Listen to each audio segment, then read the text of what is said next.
Lost your WhatsApp chats? Here's how you can restore them. First, ensure you have backed up your chats to Google Drive. If not, back up your chats before proceeding. To restore, uninstall WhatsApp and then reinstall it from the Google Play Store.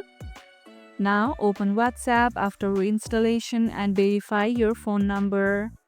Once your number is verified, WhatsApp will prompt you to restore your chats from the backup. Tap Restore. Wait for WhatsApp to restore your chats. This can take a few minutes depending on the size of the backup. Make sure your phone is connected to Wi-Fi when restoring large backups. Have you ever restored your WhatsApp chats? How did it go? Let me know below in the comments. If this video helped, hit the like button, share it, subscribe and leave a comment.